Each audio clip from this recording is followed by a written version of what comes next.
Para comenzar este análisis sobre el cine moderno, sus características, y si estas están presentes en la película Jules et James, será necesario primero de todo indagar brevemente en qué consiste el cine clásico. Cuando hablamos de cine clásico, nos referimos principalmente a un modo de producción específico que buscaba generar una impresión de realidad. Esta, al mismo tiempo, cuenta con ciertas características reconocibles. Tiene una estructura narrativa clásica, la cual Noel Burch denominó modelo de representación institucional, es decir, comienza con una situación inalterada, la cual cambia con la aparición de un conflicto que, tras diferentes obstáculos, se terminan resolviendo. Este tipo de películas también se rigen bajo una lógica causal, en donde la continuidad espacio-temporal es un eje central. A su vez, se dividen en diferentes géneros, tales como melodramas, las comedias o los musicales, entre otros. Este tipo de producciones se llevaban a cabo mayormente en Hollywood, donde además los diferentes estudios de cine contaban con un Star System. Este consistía en contratos con diferentes estrellas para que protagonizaran varias películas del mismo estudio, buscando que la gente fuera a ver dichas películas por la admiración que les tenían. Por último, podemos destacar que este tipo de producción buscaba siempre generar una impresión de realidad, es decir, suspender la idea de que se está viendo una ficción para sumergirnos en ella, y que el público se identificara con la figura del héroe. Si bien el cine clásico fue una referencia a nivel mundial en la primera parte del siglo XX, progresivamente durante la década de los 50 y 60 en Europa, y teniendo en cuenta las palabras de Astruc, se dio inicio a una nueva tendencia cinematográfica, reconocida como cine moderno o modernidad cinematográfica. En los años posteriores a la Segunda Guerra Mundial, hubo varios factores en diferentes países que ayudaron a configurar la modernidad cinematográfica. La irrupción del neorrealismo italiano a finales de la década del 40 trajo innovaciones en cuanto al modo de producir, influenciando en parte a lo que más tarde se llamaría cine moderno. Este cine rompía con la lógica clásica de una historia de temporalidad lineal y sus tramas no eran tan demandantes. Teniendo en cuenta el contexto italiano de posguerra, las producciones eran económicamente modestas y no usaban actores profesionales, no solo para darle voz a los más afectados, sino también para evitar crear una connotación extra al ver la película. De esta manera, se creaba una relación directa entre los espectadores y lo que les pasaba a los personajes. Otro factor a tener en cuenta es la llegada de producciones extranjeras fuera de lo común a las salas europeas, como por ejemplo el cine japonés. Esto permitió que se dieran a conocer diferentes formas de hacer cine. Siguiendo un poco lo que cuenta Casimiro Torreiro, se empezó a ver en Europa que los estados comenzaron a emplear leyes proteccionistas en mayor o menor medida, para desarrollar así a una nueva generación de jóvenes cineastas mediante la creación de escuelas de cine o becas para la formación en el extranjero. Particularmente en Francia, con el nombramiento de André Malraux como ministro de Cultura en 1958, se aprobaron una serie de medidas similares en donde se le dio vital importancia al aumento de la promoción del cine francés con vistas a su exportación y por sobre todo al refuerzo de las leyes de subvención y ayuda. Sumado a eso, también una reducción de los impuestos que gravaban la exhibición. Al mismo tiempo, por esos años surgieron varias revistas cinematográficas, destacándose entre ellas El Cahiers du Cinéma y Le Grand François, las cuales brindaban diversas posturas tanto teóricas como críticas, enriqueciendo de esta manera el debate y las reflexiones sobre el medio.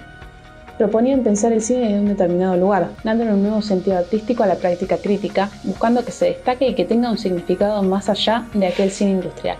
A fines de los 50, se destacaron en este ambiente crítico personas como Jean-Luc Godard y François Truffaut, quienes junto a otros autores que no eran parte del ambiente como Inés Varda o Chris Marker, formaron parte de la nueva ola del cine francés o Nouvelle Vague.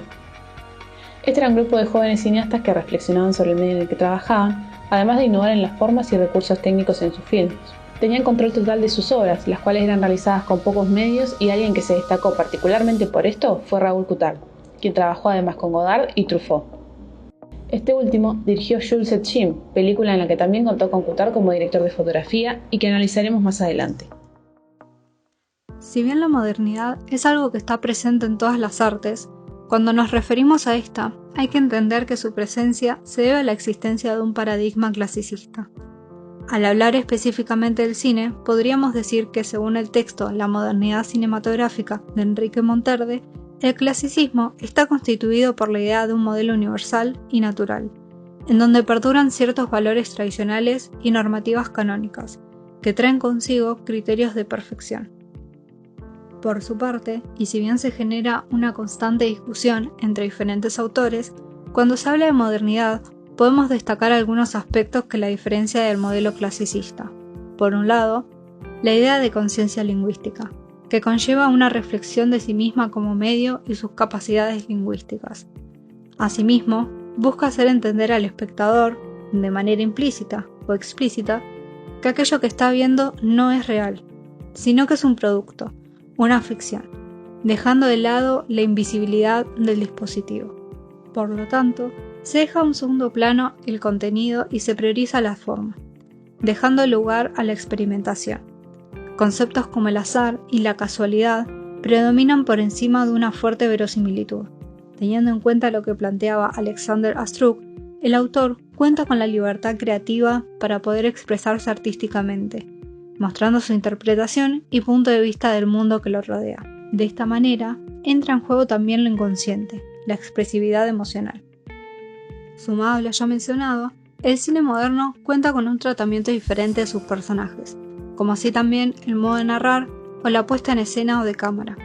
Es entonces cuando nos preguntamos, ¿se podría considerar a Jules et James como parte del cine moderno?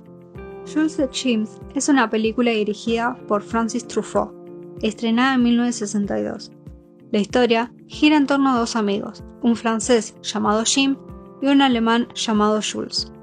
Ambos pasan bastante tiempo juntos, haciendo diferentes actividades y saliendo con muchas mujeres, hasta que un día conocen a Catherine, comenzando así una relación poco convencional entre los tres. Teniendo en cuenta lo mencionado por Monterde, citando a Francis Benoit, el personaje del cine moderno se divide en tres categorías: el problemático, el opaco y el no personaje. Es en este primero el que vemos reflejado a los propios personajes del film, ya que suelen estar inmersos en una crisis de algún tipo, ya sea sentimental, social o profesional. En el caso de Jules y Jim, los tres protagonistas se inclinan hacia una crisis sentimental al estar inmersos en un triángulo amoroso, donde a lo largo de la película van transitando diversas emociones. Jules siente tristeza propia e incertidumbre cada vez que piensa el estado de su relación con Catherine, ya que por momentos no sabe si lo va a dejar. Por su parte, cuando la convivencia entre los tres ya estaba pactada, Jim sufre de celos cuando Catherine seduce a Jules. Siguiendo con la línea del personaje de Catherine, es en ella donde principalmente se refleja una personalidad ambigua. Contrariamente a lo que pasa en el cine clásico, sus motivos y objetivos no son claros. En cambio, Jim y Jules, si bien quieren estar con Catherine sin que esto implique para su amistad, estos están atados a las acciones de ella, generando cierta ambigüedad en su manera de actuar. A pesar de que los protagonistas cumplen en mayor parte con las características del personaje problemático, podemos ver que también hay ciertos aspectos del personaje opaco, debido a que habrá momentos en la película en donde estos cambiarán sus estados de ánimo de manera repentina. Casi en el final de la película, Catherine tiene un encuentro con Jim en su nuevo hogar. Ella se encuentra triste, desanimada, porque no va a poder tener hijos con él, pero rápidamente se enoja y saca un arma, con el fin de asesinarlo. Este ejemplo sirve también para comentar otro aspecto propio del cine moderno y que también aparece en la película: el azar. Más allá de las acciones causales, la casualidad cumple un rol importante en las historias que se narran. A lo largo de la película veremos una gran variedad de situaciones imprevistas. Apenas los tres protagonistas se conocen, deciden pasar el día juntos, pero con Catherine vestida y maquillada como un hombre.